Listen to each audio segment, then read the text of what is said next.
Hello students, देखो अपना chapter चल रहा है interference of light. Interference of light दा लैसन 2 है। इंटरफेरेंस की सी रीकैप करते हैं थोड़ा जा। इंटरफेरेंस सी जदों टू वेव्स सुपर इंपोज करदियां ने। सुपर इंपोज करन तो बाद जो नवी वेव जनरेट हुंदी है या सुपर इंपोजिशन ते डिपेंड करता है कि वो सुपर इंपोजिशन किस तरह की हो रही है, कंस्ट्रक्टिव है, डिस्ट्रक्टिव है, मैक्सिमा बन रहे हैं, मिनिमा बन रहे ने, ठीक है। तो वो सारा कुछ नंबर ऑफ कंडीशनस ते डिपेंड करता है। पर उत्थे एक चीज़ आपां ने ये भी पढ़ी सी कि जिहड़ियां वेव्स सुपर इंपोज कर रही ने दे मस्ट बी कोहरेंट। वो कोहरेंट होनियां चाहिदियां ने। और कोहरेंट दा मीनिंग की है? कोहरेंट दा मीनिंग हुंदा है कि दोनों वेव्स दे विच फेज डिफरेंस नहीं होना चाहिदा। अगर वो है तो थ्रू आउट सुपर इंपोजिशन वो कॉन्सटेंट ही रहना चाहिए, ठीक है जी। दैट मीनस कि अपनी इंटरफेरेंस की सब तो मेन कंडीशन है कोहरेंस। तो कोहरेंस नू ऑबटेन कर कोहरेंस आपां किवें ऑबटेन कर सकते हैं, मतलब दो वेव्स नू आपां किस तरह जनरेट कर सकते हैं कि वह सेम होन, उन्हां दा एम्पलीट्यूड सेम होए, उन्हां दा फेज सेम होए, ठीक है। वो ऑबटेन करन दे अलग अलग मैथड्स ने जिहड़े कि आपां बाद विच पढ़ांगे। पर उहदा इनीशियली एक मैथड है, that is Young double slit experiment. देखो तुसी +2 च भी ये एक्सपैरीमेंट पढ़िया होया है। देखो इहदे च की है, तुहाडे कोल एक सिंगल सोर्स है, तुसी उरे दो स्लिट्स इल्यूमिनेट कर रहे हो। दो स्लिट्स मतलब थोड़े कोल उरे रैक्टेंगुलर स्लिट्स पईयां ने। आ थोड़ी जी स्पेस छोड़ी हुई है, रैक्टेंगुलर स्पेस, जिहदे थ्रू लाइट एंटर करती है। दैट मीनस कि इत्थे जिहड़ी लाइट आपां नूं मिल रही है या जिहड़ियां दो वेव्स ये मिल रही ने वो एक सिंगल सोर्स तो ही ऑबटेन हो रही ने। दैट मीनस कि अगर वो सिंगल सोर्स तो ऑबटेन हो रही ने फिर वो सेम होणगियां, उन्हां दा एम्पलीट्यूड सेम होगा, उन्हां दी सारियां प्रॉपर्टीज़ सेम होणगियां। ਤਾਂ ਇਹ ਕੋਹਰੈਂਸ ਦੀ ਇੱਕ ਕੰਡੀਸ਼ਨ ਹੈ ਕਿ ਜਿਹੜੀਆਂ ਵੇਵਸ ਨੂੰ ਤੁਸੀਂ ਸੁਪਰ ਇੰਪੋਜ਼ ਕਰਾ ਰਹੇ ਹੋ, ਤੁਸੀਂ ਅਗਰ ਉਹਨੂੰ ਸਿੰਗਲ ਸੋਰਸ ਤੋਂ ਲੈ ਲਓ ਤਾਂ ਉਹ ਕੋਹਰੈਂਟ ਹੋਣਗੀਆਂ। ਕਲੀਅਰ ਹੈ? ਤਾਂ ਆਪਾਂ ਇੱਕ ਸਿੰਗਲ ਸੋਰਸ ਤੋਂ ਲਾਈਟ ਲੈ ਰਹੇ ਹਾਂ। ਸਲਿਟ S1 ਹੈ, S2 ਹੈ, ਦੋ ਸਲਿਟਸ ਦੇ ਵਿੱਚ ਵਾਲਾ ਡਿਸਟੈਂਸ ਸਮਾਲ d ਹੈ। ਆ ਇੱਕ ਸਕਰੀਨ ਪਈ ਹੈ, ਸਕਰੀਨ ਤੋਂ ਸਲਿਟ ਦਾ ਜਿਹੜਾ ਡਿਸਟੈਂਸ ਹੈ ਉਹ ਕੈਪੀਟਲ D ਹੈ। ਆ ਸੈਂਟਰ ਪੁਆਇੰਟ ਹੈ ਸਕਰੀਨ ਦਾ। ਆ ਪੁਆਇੰਟ P है जिथे असी मैक्सिमा ते मिनिमा की जिहड़ी कंडीशन है ऑबटेन करनी है। ये सेंटर पॉइंट तो लैके P पॉइंट तक का जिहड़ा डिस्टेंस है उन्होंने आपां लिखते हैं y0 दे नाल, yp दे नाल भी लिख सकते हैं, ठीक है जी। तो हुण देखो जदों ये पॉइंट ते लाइट ने पहुँचना, वेव ने पहुँचना, ये वाली वेव ते सैकेंड वेव दे विच पाथ डिफरेंस होगा। ऑबवियस है कि पाथ डिफरेंस होगा, ये पहला रीच कर जूगी, ये लेट पहुँचूगी क्योंकि ਇਹਦਾ पाथ ज़्यादा है। क्लीयर है? तो इत्थे इन्हां दे पहुँचण ते पाथ डिफरेंस ते डिपेंड करता है कि ਜਿਹੜੇ फ्रिंजिस बननगे वो मैक्सिमा दे बननगे या वो मिनिमा दे पॉइंट बननगे, ठीक है। तो आप डेरीवेशन करते हैं। स्मॉल d की है सैपरेशन बिटवीन स्लिट्स, कैपिटल D की है distance between slit and screen, P observation point है, I1 I2 इंटेंसिटीज़ ने लाइट दियाँ फर्स्ट वेव ते सैकेंड वेव दियाँ, फाई की है phase difference between S1 and S2। Clear है? तो हुण इंटेंसिटी का फार्मूला आप लास्ट जिहड़ा अपना प्रीवियस टॉपिक किया सी उहदे च कीता सी I = I1 I2 + I1 I2 cos phi।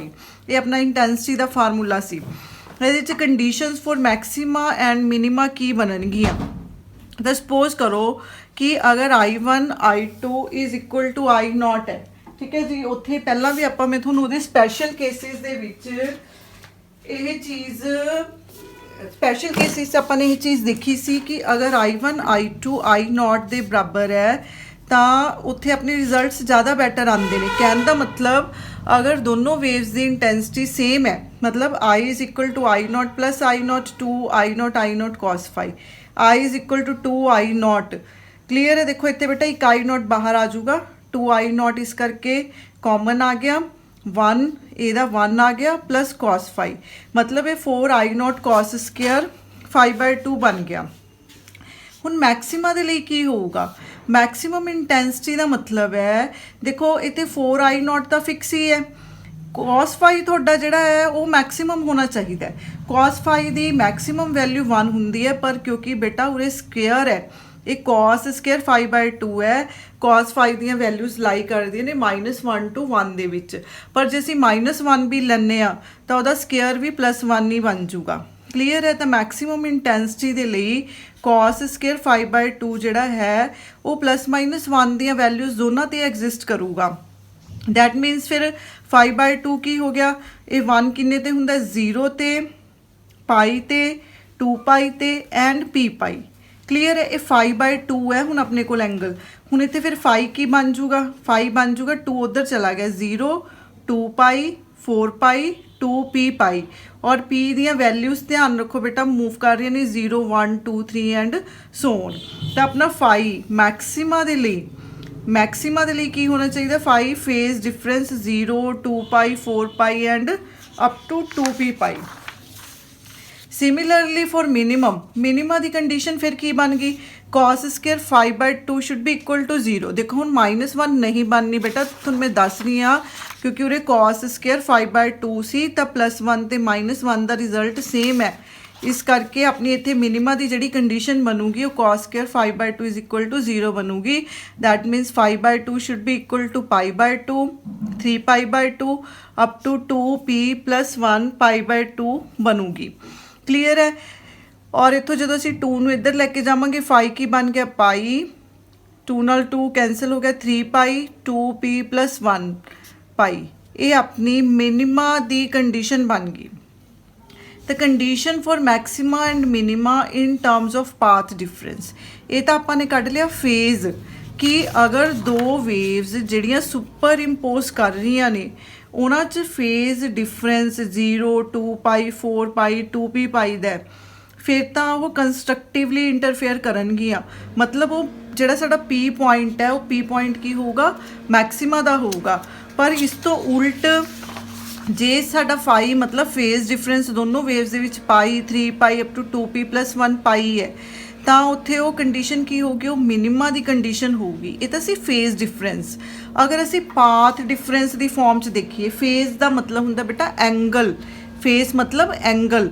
Path difference की है, पाथ डिफरेंस ते फेज डिफरेंस एक रिलेशन है, एक फार्मूला है कि phase difference is equal to 2 pi by lambda into path difference हुंदा है। फेज डिफरेंस की हुंदा 2 pi by lambda into path difference. इतों पाथ डिफरेंस फिर की आ जाऊगा लैमडा अपॉन 2 पाई इंटू 5। कहने का मतलब अगर सानू फेज डिफरेंस पता है दो वेव्स का तो असीं उहदा पाथ डिफरेंस फाइंड आउट कर सकते हैं। तो इत्थे मैक्सिमा के लिए अपना पाथ डिफरेंस की आऊगा लैमडा अपॉन 2 पाई, क्योंकि मैक्सिमा की की कंडीशन सीगी कि फेज कितना होना चाहिए, फेज शुड बी 2p पाई। तो इतने फेज की वैल्यू पुट कर देंगे 2p पाई, 2 पाई नाल 2 पाई कैंसल हो गए, p लैमडा बन गया। दैट मीनस दो वेव्स कंस्ट्रक्टिवली इंटरफेरेंस करनगियां अगर उन्हों का path difference integral multiple of wavelength है। ध्यान देखो integral multiple of wavelength for minima, minima के लिए की होगा लैमडा अपॉन 2 पाई। वही कंडीशन लगावांगे आप लैमडा अपॉन 2 पाई, पर मिनिमा के केस च फेज डिफरेंस कितना सी 2p + 1 इंटू पाई, पाई नाल पाई कैंसल हो गया, सो ये लैमडा अपॉन 2 इंटू 2p + 1 बन गया। ये मिनिमा की कंडीशन है in terms of path difference. ठीक है जी। उस तो बाद नैक्सट है location of maxima and minima and fringe width. Maxima minima की लोकेशन फाइंड आउट करनी है तो फ्रिंज विड्थ मतलब देखो फ्रिंजिज बन रहे हैं थोड़े कोल, फ्रिंजिज मैक्सिमा मिनिमा बन रहे हैं कॉन्टीन्यूसली थोड़े कोल फ्रिंजिज बन रहे हैं। आ मैक्सिमा आ मिनिमा फिर आ मैक्सिमा मिनिमा फिर आ मैक्सिमा। ठीक है, इस तरह अल्टरनेट फ्रिंजिज बनते हैं डार्क ब्राइट इस तरह। तो फ्रिंजिज की लोकेशन ते उन्हां दी विड्थ फाइंड आउट करनी है। देखो वह की मैथड है, पहला तो आप पाथ डिफरेंस देखते हैं। पाथ डिफरेंस की है वेव का S2P माइनस S1P। जे तुसी S2P चों S1P नू माइनस कर दो तो तुहानूं उरे पाथ डिफरेंस पता लग जूगा भी इन्हें एक्सट्रा पाथ कितना ट्रैवल किया। तो पाथ डिफरेंस फिर की है S2P माइनस S1P। हुण असीं करना की है कि जिहड़ी अपनी यंग डबल स्लिट एक्सपैरीमेंट की डायग्राम है ये S2P ते S1P दी वैल्यूज़ फाइंड आउट करनियां ने ते इत्थे पुट करनी है। हुण देखो एक ट्रायंगल बन गई अपने कोल S2PR। आ ट्रैंगल बन गई।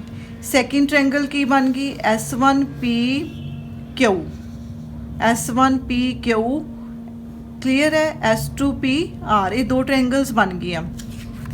तो अगर असी देखिए S2P का स्केयर, S2P का स्केयर किहदे बराबर है, S2R square plus RP square. S2R तो कैपिटल D है तो P ते R की है, P ते R देखो सेंटर पॉइंट तो आ डिस्टेंस Y0 है या YP जो भी लेना तुसी, तो फिर आ हाफ साडे कोल बच गया। ये हाफ की है, ये हाफ इहदा हाफ ही है। ये टोटल अपने कोल की सीगा D सी, दोनों स्लिट्स दे विचला डिस्टेंस D सी।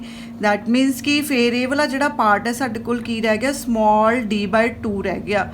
सिमिलरली आपां अगली ट्रैंगल च फाइंड आउट कर लांगे। तो right angle triangle S2RP S2P square is equal to S2R square plus RP square.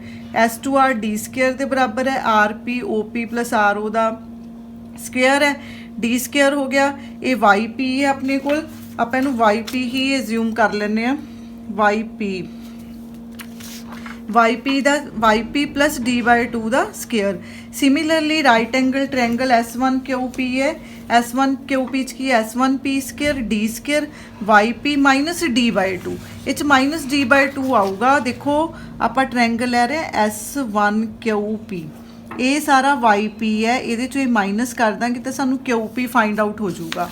सो इत्थे अपना इस करके माइनस आ गया। हुण ये जिहड़ियां दो इक्वेशनस ने इन्हां नूं सबट्रैक्ट कर लो, S2P square minus S1P square is equal to this one minus this one. ठीक है जी, S2P A square A minus B A plus B।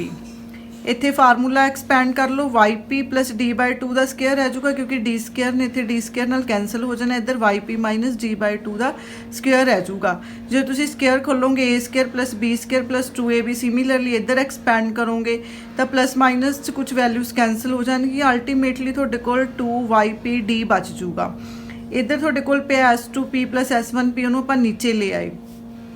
हुण अगर point P very near to O है, point P is very near to O, मतलब this point is very near to O, then S2P ते S1P किहदे बराबर बन जाएंगे, मतलब S2P थोड़ा पॉइंट उरे आ गया, S2P ते S1P that are near about capital D, क्योंकि जदों ये पॉइंट ने थोड़ा O कोले आ जाना है तो ये वाले पॉइंट्स कोई मायने नहीं रखते, मतलब इन्हां दा जिहड़ा डिस्टेंस है वो आलमोस्ट बराबर होगा। तो S2O ते S1O जिहड़े ने that can be equal to capital D। तो S2P ते S1P नूं आपां की लिखने हैं, कैपिटल D अप्रॉक्सीमेटली। तो ये वैल्यू अपने कोल की बन गई D प्लस D, 2D बन गया, 2 नाल 2 कैंसल हो गया, YP small d upon capital D बन गया। तो ये डिफरेंस जिहड़ा है S2P ते S1P का, मतलब पाथ डिफरेंस है जिहड़ा वो अपने कोल की आ गया YP D upon capital D। Clear है। हुण मैक्सिमा दे लई की हुंदा है, मैक्सिमा दे लई सानूं पता है कि path difference should be equal to integral multiple of wavelength. तो हुण इत्थे अपना पाथ डिफरेंस कितना आया, देखो पाथ डिफरेंस आया YP D upon capital D, इनू इक्विवेलेंट कर लो P लैम्डा दे। क्लीयर है। तो इत्थों YP की आ गया अपना P कैपिटल D upon D into lambda. YP की है distance of pth maxima from point O। YP क्योंकि हुण आपां मैक्सिमा की कंडीशन लगा रहे हैं तो आपां नूं लोकेशन पता लग गई कि YP, P मतलब ऑर्डर, पहला फ्रिंज है, दूसरा फ्रिंज है, तीसरा फ्रिंज है, चौथा फ्रिंज है, किन्नवां फ्रिंज है, ऑर्डर के हिसाब दे नाल ओदी स्क्रीन ते लोकेशन की होगी, क्योंकि कैपिटल D सानू ज्योमैट्री तो पता होगा, सानू इस डायग्राम तो पता होगा कैपिटल D की है, स्मॉल d की है। ठीक है। आ YP जिहड़ा वेरी करूगा according to the order of fringe. तुसी किन्नवां फ्रिंज देख रहे हो, पहला देख रहे हो, दूजा देख रहे हो, तीजा देख रहे हो, कित्थे जाके इहदी लोकेशन बनूगी। तो इत्थों आपां नूं इहदी लोकेशन फाइंड आउट हो जूगी ऑर्डर भर के भी वो पहला फ्रिंज है, दूसरा, तीसरा या चौथा है। ठीक है जी। सिमिलरली जिहड़ा इहदा O पॉइंट है, this point is the point of central maxima. ये पॉइंट जिहड़ा है मैक्सिमा का बनूगा क्योंकि इत्थे जो S1 ते S2 ने मीट करना है तो उन्हां दे विच जिहड़ा फेज डिफरेंस है वो नहीं होगा, वो कंसीडर नहीं होगा। ਤਾਂ ਇਹ ਜਿਹੜਾ ਪੁਆਇੰਟ ਹੈ ਤੁਹਾਡਾ ਮੈਕਸਿਮਾ ਦਾ ਹੋਊਗਾ। ਉਸ ਤੋਂ ਬਾਅਦ ਮਿਨੀਮਾ ਦੀ ਕੀ ਕੰਡੀਸ਼ਨ ਹੈ, ਜਿਹੜਾ ਪਾਥ ਡਿਫਰੈਂਸ ਹੈ ਉਹ 2p + 1 λ/2 ਹੈ ਮਿਨੀਮਾ ਦੇ ਲਈ। ਤਾਂ ਆਪਾਂ ਉਸ ਤਰ੍ਹਾਂ ਹੀ ਕਰਦੇ ਹਾਂ, ਆਪਣਾ yp d/d ਜਿਹੜਾ ਰਿਜ਼ਲਟ ਆਇਆ ਉਹਨੂੰ ਇਕੁਇਵਲੈਂਟ ਕਰਦੇ ਹਾਂ 2p + 1 λ/2 ਦੇ। ਤਾਂ ਉੱਥੋਂ yp ਦੀ ਆਪਣੀ ਜਿਹੜੀ ਵੈਲਿਊ ਓਬਟੇਨ ਹੋ ਰਹੀ ਹੈ that is 2p + 1 d × D λ/2। ਤਾਂ ਇਹ ਫਰਿੰਜਿਸ ਦੀ ਲੋਕੇਸ਼ਨ ਹੈ ਮਿਨੀਮਾ ਦੀ। ਅਗਰ ਤੁਸੀਂ ਮਿਨੀਮਮ ਵਾਲੇ ਫਰਿੰਜਿਸ ਦੇਖਣਾ ਚਾਹੁੰਦੇ ਹੋ, ਡਾਰਕ ਫਰਿੰਜਿਸ ਦੇਖਣਾ ਚਾਹੁੰਦੇ ਹੋ, ਤਾਂ ਉਹਨਾਂ ਦੀ ਲੋਕੇਸ਼ਨ ਇੱਥੇ P ਦਾ ਆਰਡਰ ਫਿਲ ਕਰਕੇ ਤੁਸੀਂ ਫਾਈਂਡ ਆਊਟ ਕਰ ਸਕਦੇ ਹੋ। ਉਸ ਤੋਂ ਬਾਅਦ ਹੈ ਫਰਿੰਜ ਵਿਡਥ। ਹੁਣ ਫਰਿੰਜ ਵਿਡਥ 'ਚ ਦੇਖੋ ਬੇਟਾ ਫਰਿੰਜ ਬਣ ਰਹੇ ਨੇ ਜਿਸ ਤਰ੍ਹਾਂ ਇਹ ਐਲਟਰਨੇਟ ਡਾਰਕ ਬ੍ਰਾਈਟ ਫਰਿੰਜ ਬਣ ਰਹੇ ਨੇ। ਦੈਟ ਮੀਨਸ ਸਪੋਜ਼ ਕਰੋ ਆ ਡਾਰਕ ਹੈ, ਫਿਰ ਇਹ ਬ੍ਰਾਈਟ ਹੋਊਗਾ, ਫਿਰ ਇਹ ਡਾਰਕ ਹੋਊਗਾ। ਇਹਦਾ ਮਤਲਬ 2 ਡਾਰਕ ਫਰਿੰਜਿਸ ਦੇ ਵਿੱਚ ਇੱਕ ਬ੍ਰਾਈਟ ਫਰਿੰਜ ਹੈ। ਤਾਂ ਅਗਰ ਤੁਸੀਂ 2 ਡਾਰਕ ਫਰਿੰਜਿਸ ਚੋਂ ਮਤਲਬ ਆ ਪੂਰੇ ਦੇ ਵਿੱਚੋਂ ਇੱਕ ਪਾਰਟ ਮਾਈਨਸ ਕਰਦੇ ਹੋ ਤਾਂ ਤੁਹਾਨੂੰ ਬ੍ਰਾਈਟ ਫਰਿੰਜ ਦੀ ਜਿਹੜੀ ਵਿਡਥ ਹੈ ਉਹ ਪਤਾ ਲੱਗ ਜੂਗੀ। ਕਹਿਣ ਦਾ ਮਤਲਬ ਤੁਸੀਂ ਤੀਜੇ ਦੇ ਵਿੱਚੋਂ ਆਪਣਾ ਪਹਿਲੇ ਵਾਲਾ ਫਰਿੰਜ ਹੈ ਜਿਹੜਾ ਉਹ ਮਾਈਨਸ ਕਰਦੇ ਹੋ ਤਾਂ ਤੁਹਾਨੂੰ ਵਿੱਚ ਵਾਲੇ ਫਰਿੰਜ ਦੀ ਵਿਡਥ ਹੈ ਉਹ ਓਬਟੇਨ ਹੋ ਜੂਗੀ। ਕਲੀਅਰ ਹੈ? ਤਾਂ ਫਰਿੰਜ ਵਿਡਥ ਕੀ ਹੈ? It is the distance between two consecutive bright or dark fringes is called fringe width। ਕਹਿੰਦਾ ਸਪੋਜ਼ ਕਰੋ yp1 and yp location of p + 1th and pth bright fringe। ਮਤਲਬ yp1 ਤੇ yp location ਹੈ p + 1th। ਮਤਲਬ ਮੰਨ ਲਓ suppose ਕਰੋ ਮੈਂ ਕਹਾਂ ਕਿ 5th ਫਰਿੰਜ ਹੈ ਜਿਹੜਾ ਉਹ ਬ੍ਰਾਈਟ ਫਰਿੰਜ ਹੈ। 5th ਤੋਂ ਬਾਅਦ ਇਹਦਾ ਮਤਲਬ 3rd ਫਰਿੰਜ ਬ੍ਰਾਈਟ ਹੋਊਗਾ ਜਾਂ 7th ਫਰਿੰਜ ਬ੍ਰਾਈਟ ਹੋਊਗਾ। ਤਾਂ ਸਪੋਜ਼ ਕਰੋ ਇਹ 5th ਤੇ 3rd ਫਰਿੰਜ ਦੀ ਲੋਕੇਸ਼ਨ ਹੈ ਬ੍ਰਾਈਟ ਫਰਿੰਜਿਸ ਦੀ। ਕਲੀਅਰ ਹੈ? ਤਾਂ ਉਹ 'ਚੋਂ ਫਰਿੰਜ ਵਿਡਥ ਕਿਵੇਂ ਨਿਕਲੂਗੀ? Fringe width ਨਿਕਲੂਗੀ yp + 1 - yp। ਮਤਲਬ ਤੁਸੀਂ 5ਵੇਂ ਫਰਿੰਜ ਦੀ ਵਿਡਥ ਚੋਂ 3rd ਫਰਿੰਜ ਦੀ ਵਿਡਥ ਨੂੰ ਮਾਈਨਸ ਕਰ ਦਿਓ ਤਾਂ ਤੁਹਾਨੂੰ ਵਿੱਚ ਵਾਲੇ ਫਰਿੰਜ ਦੀ ਵਿਡਥ ਪਤਾ ਲੱਗ ਜੂਗੀ। ਤਾਂ ਆਪਣਾ yp1 ਕੀ ਹੈ? ਦੇਖੋ ਆਪਣਾ ਫਾਰਮੂਲਾ ਸੀਗਾ ਇਹ ਵਾਲਾ, ਦਿਸ ਫਾਰਮੂਲਾ। ਹੁਣ ਇਹ ypth ਦੇ ਲਈ ਹੈ। ਜੇ ਅਸੀਂ p + 1th ਮਤਲਬ ਇਹਦਾ ਆਰਡਰ ਚੇਂਜ ਕਰਦੇ ਹਾਂ ਤਾਂ ਉਰੇ ਵੀ ਆਰਡਰ ਚੇਂਜ ਹੋਊਗਾ। ਤਾਂ p + 1 d λ/d - yp ਸਾਰਾ ਇਹੀ ਹੈ p d / λ। ਤਾਂ ਤੁਸੀਂ ਇਹਨੂੰ ਖੋਲੋ ਬੇਟਾ, ਬ੍ਰੈਕਟ ਨੂੰ ਖੋਲੋ ਤਾਂ ਇਹਦੇ 'ਚ p d λ/d ਵਾਲੀ ਵੈਲਿਊ ਕੈਂਸਲ ਹੋ ਜੂਗੀ। ਤੁਹਾਡੇ ਕੋਲ ਕੀ ਬਚ ਗਿਆ? λ/d ਬਚ ਗਿਆ। D/D। ਦੇਖੋ ਫਰਿੰਜ ਵਿਡਥ ਕਿਹੜੇ ਫੈਕਟਰਸ ਤੇ ਡਿਪੈਂਡ ਕਰਦੀ ਹੈ? ਵੇਵ ਲੈਂਥ ਤੇ, ਸਲਿਟ ਤੋਂ ਸਕਰੀਨ ਤੱਕ ਦੀ ਡਿਸਟੈਂਸ ਤੇ, ਸਮਾਲ d ਤੇ, ਸਲਿਟਸ ਦੇ ਵਿਚਲੀ ਡਿਸਟੈਂਸ ਤੇ। ਹੁਣ ਦੇਖੋ ਇਹ ਜਿਹੜੀਆਂ ਚੀਜ਼ਾਂ ਨੇ ਇਹ ਨੋਮੀਨਲ ਹੋਣੀਆਂ ਚਾਹੀਦੀਆਂ ਨੇ ਜਿਓਮੈਟਰੀ ਦੇ ਵਿੱਚ। ਸਮਾਲ d ਦੀ ਵੈਲਿਊ, ਕੈਪੀਟਲ D ਦੀ ਵੈਲਿਊ। ਹੁਣ ਮੰਨ ਲਓ ਕੈਪੀਟਲ D ਦੀ ਵੈਲਿਊ ਬਹੁਤ ਜ਼ਿਆਦਾ ਹੋਊਗੀ ਤਾਂ ਉਹਦੇ ਨਾਲ ਕੀ ਹੋਊਗਾ? ਮਤਲਬ ਸਕਰੀਨ ਤੋਂ ਸਲਿਟ ਤੱਕ ਦਾ ਡਿਸਟੈਂਸ ਜ਼ਿਆਦਾ ਹੋ ਗਿਆ। ਇਹਦਾ ਮਤਲਬ ਫਿਰ ਤੁਹਾਡਾ ਉਰੇ ਫਰਿੰਜ ਵਿਡਥ ਵੀ ਜ਼ਿਆਦਾ ਆਊਗੀ। ਫਰਿੰਜ ਵਿਡਥ ਕਈ ਵਾਰੀ ਇੰਨੀ ਜ਼ਿਆਦਾ ਹੋ ਜਾਂਦੀ ਹੈ ਕਿ ਇੱਕ ਫਰਿੰਜ ਸਾਰੀ ਸਕਰੀਨ ਨੂੰ ਕਵਰ ਕਰ ਲੈਂਦਾ। ਦੈਟ ਮੀਨਸ ਕਿ ਫਿਰ ਤੁਸੀਂ ਉਹ ਸਾਰੇ ਫਰਿੰਜਿਸ ਨੂੰ ਸਟੱਡੀ ਨਹੀਂ ਕਰ ਪਾਓਗੇ। ਇਸ ਕਰਕੇ ਫਰਿੰਜ ਆਪਣੇ ਪ੍ਰੋਪਰ ਵਿਡਥ ਦੇ ਬਣਨ, ਉਹਨਾਂ ਦੀ ਇੰਟੈਂਸਿਟੀ ਪ੍ਰੋਪਰ ਹੋਏ ਤਾਂ ਕਿ ਉਹਨਾਂ ਨੂੰ ਸਟੱਡੀ ਕੀਤਾ ਜਾ ਸਕੇ। ਉਹਦੇ ਲਈ ਕੀ ਹੋਣਾ ਚਾਹੀਦਾ ਹੈ ਕਿ ਇਹ ਜਿਹੜੇ ਜਿਓਮੈਟਰੀਕਲ ਪੈਰਾਮੀਟਰਸ ਨੇ ਸਾਰੇ ਇਹ ਇੱਕ ਨੋਮੀਨਲ ਕੰਡੀਸ਼ਨ 'ਚ ਹੋਣੇ ਚਾਹੀਦੇ ਨੇ। ਇਹਨਾਂ ਦੀਆਂ ਬਹੁਤ ਜ਼ਿਆਦਾ ਵੈਲਿਊ ਜਾਂ ਬਹੁਤ ਲੋ ਵੈਲਿਊਜ਼ ਨੇ ਜਿਹੜੀਆਂ ਉਹ ਸਹੀ ਇੰਟਰਫੇਰੈਂਸ ਫਰਿੰਜਿਸ ਪੈਟਰਨ ਸਕਰੀਨ ਤੇ ਓਬਟੇਨ ਨਹੀਂ ਕਰਨਗੀਆਂ। ਸਿਮਿਲਰਲੀ ਦੇਖੋ ਇਹ ਤਾਂ ਆਪਾਂ ਨੇ ਫਾਈਂਡ ਆਊਟ ਕੀਤਾ ਸੀ 2 ਬ੍ਰਾਈਟ ਫਰਿੰਜਿਸ ਦੇ ਵਿੱਚ ਇੱਕ ਡਾਰਕ ਫਰਿੰਜ ਦੀ ਵਿਡਥ। ਉਸੇ ਤਰ੍ਹਾਂ ਆਪਾਂ 2 ਡਾਰਕ ਫਰਿੰਜਿਸ 'ਚ ਬ੍ਰਾਈਟ ਫਰਿੰਜ ਦੀ ਵਿਡਥ ਨੂੰ ਵੀ ਮੈਜ਼ਰ ਕਰ ਸਕਦੇ ਆ। ਉਹਦੇ ਲਈ ਆਪਾਂ ਕੀ ਕਰਾਂਗੇ? ਆਪਾਂ ਡਾਰਕ ਵਾਲਾ ਫਾਰਮੂਲਾ ਲੈ ਲਾਂਗੇ। ਡਾਰਕ ਦਾ ਫਾਰਮੂਲਾ ਕੀ ਸੀ? 2p + 1/d d λ/2। ਤਾਂ ਇਹਦੇ ਲਈ ਕੀ ਕਰਾਂਗੇ? ਆਪਣੇ ਇਸ ਰਿਲੇਸ਼ਨ 'ਚ ਦੇਖੋ ਬੇਟਾ, ਕਿਉਂਕਿ p ਦਾ ਆਰਡਰ ਚੇਂਜ ਕਰਨਾ ਹੈ ਆਪਾਂ ਨੇ, ਉਸ ਤੋਂ ਨੈਕਸਟ ਵਾਲਾ ਫਰਿੰਜ ਦੇਖਣਾ ਹੈ। ਤਾਂ p ਦੀ ਜਗ੍ਹਾ ਆਪਾਂ ਕੀ ਕਰ ਦਾਂਗੇ? p + 1 2p + 1 + 1 small d capital D λ/2 - 2p + 1 capital D λ/2 d। ਤੈਨੂੰ ਸਾਰੇ ਨੂੰ ਐਕਸਪੈਂਡ ਕਰੋ। ਦੇਖੋ 2p + 2 + 1 - 2p - 1 ਆ ਸਾਰਾ ਫੈਕਟਰ ਆਪਣੇ ਕੋਲ ਕਾਮਨ ਬਾਹਰ ਪਿਆ ਹੀ ਹੈ, ਕੈਪੀਟਲ D ਸਮਾਲ d λ/2।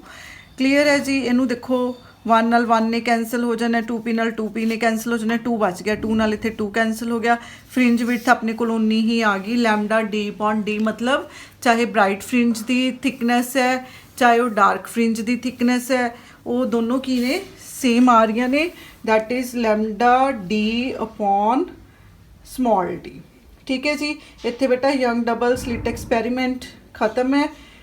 ਬਾਕੀ ਮੈਂ ਤੁਹਾਨੂੰ ਨੈਕਸਟ ਟॉपिक ਨੈਕਸਟ ਲੈਕਚਰ 'ਚ ਕਰਵਾਉਂਗੀ। ਥੈਂक्स अ लॉट।